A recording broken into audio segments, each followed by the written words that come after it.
সুনিতার প্রতিদিনের ব্লগে সকলকে স্বাগত জানাই। বড়দেরকে প্রণাম আর ছোটদেরকে ভালোবাসা দিয়ে আজকের ভিডিওটা আমি শুরু করছি। আজকের ভিডিওটা হলো দোল পূর্ণিমাতে আমি কিভাবে ঠাকুরের পুজো করেছিলাম তার ভিডিও। তো বহুদিন হয়ে গেছে ভিডিওটা আমার করা রয়েছে, কিন্তু আমার এডিট করার জন্য ছাড়তে পারিনি, আপলোডও করতে পারিনি। তো আজকে সেই সুযোগ সুবিধা পেয়েছি বলেই আজকে আমি ভিডিওটা এডিট করেছি আর তোমাদের সকলের জন্য নিয়ে এসেছি। আমি কিভাবে প্রত্যেক সময় এই পূর্ণিমা পড়লে আমি কিভাবে ঠাকুরের সেবা করি সেটাই আজকে আমি তোমাদেরকে দেখাবো। যেমনই পুজো থাকুক না কেন, সব পুজোই প্রধান কাজ থাকে পুজোর বাসনপত্রগুলোকে ভালো করে ধুয়ে নেওয়া। তো আমিও সকাল সকাল ঘুম থেকে উঠে তাড়াতাড়ি স্নান টান করে পুজোর বাসনগুলোকে সবার প্রথমে ভালো করে ধুয়ে নিয়েছি। পুজো বলে কথা, বাসন ধুয়ে নেওয়ার পরে আমি টুক করে গিয়ে পুজোর জন্য একটা শাড়ি পরে নিয়েছি। তো শাড়ি পরে পুজো করতে ভীষণই ভালো লাগে। সবসময় সময় সুযোগ যে কোনোটাই হোক না কেন হয়ে ওঠে না। তো আজকে হলো দোল পূর্ণিমা আছে, তো একটা শাড়ি পরে চলে এসেছি টুক করে। আর এদিকে শাড়ি পরে এসেই ঠাকুর পুজোর সমস্ত ব্যবস্থাপনা শুরু করে দিয়েছি। এবার হাততালি দিয়ে গোপাল ঠাকুরকে ঘুম থেকে জাগিয়ে নিলাম, আর তারপরে গোপাল ঠাকুরের আসনে গোপাল ঠাকুরকে আমি বসিয়ে দিয়েছি। আর এদিকে গোপাল ঠাকুরের নতুন জামা কিনেছি, সেগুলোকে সাজিয়ে নিয়েছি। আর কিছু বিভিন্ন ধরনের কালারের আবির কিনেছিলাম। সেই আবিরগুলো বিভিন্ন রঙের, দেখতে ভালোও লাগে, বেশ ভালোও লাগে, তাই জন্য আমি সব কালারের আবিরগুলোকে সাজিয়ে নিলাম। এবার গোপাল ঠাকুরকে ভালো করে স্নান করানোর প্রস্তুতি পর্ব চলছে। ভালো করে একটু জলের মধ্যে গোলাপ জল দিয়ে দিলাম, আর সেই জলটা দিয়েই গোপাল ঠাকুরকে ভালো করে স্নান করিয়ে মুছিয়ে নতুন একটা জামা পরিয়ে নিয়েছি। আর তাছাড়াও সমস্ত ঠাকুরদেরকেই আমি পরিষ্কার পরিচ্ছন্ন করে ভালো করে নতুন বস্ত্র পরিয়ে দিয়েছি। সর্বদাই ঠাকুরকে গুছিয়ে গাছিয়ে পুজো করতে বেশ ভালো লাগে। আর সেই রকমই আমি গোপাল ঠাকুরকে স্নান করিয়ে দিয়ে একটুখানি সুগন্ধি লাগিয়ে দিয়েছি। আর তাছাড়া সমস্ত পুজোর জোগাড়গুলো করে নিয়েছি।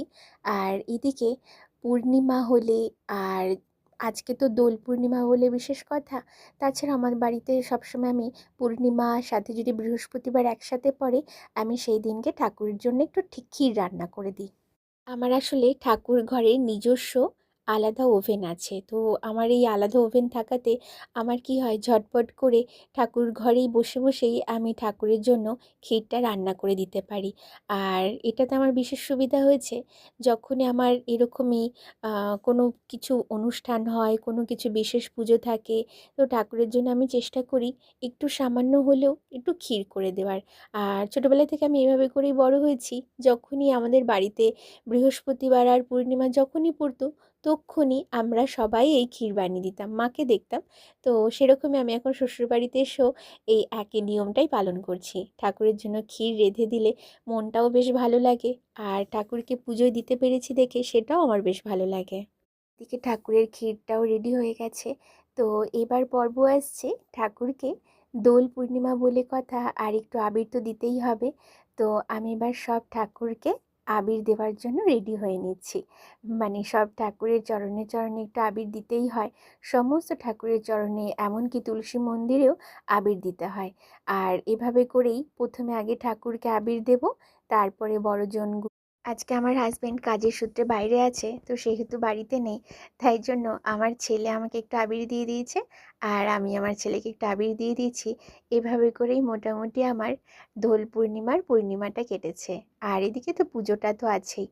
আর পুজো যে কোনো এইসব অনুষ্ঠানে পুজো করতে আমার ভীষণ ভালো লাগে, আর সাজিয়ে গুছিয়ে পুজো করাটা তো আমার সর্বদাই ভালো লাগে।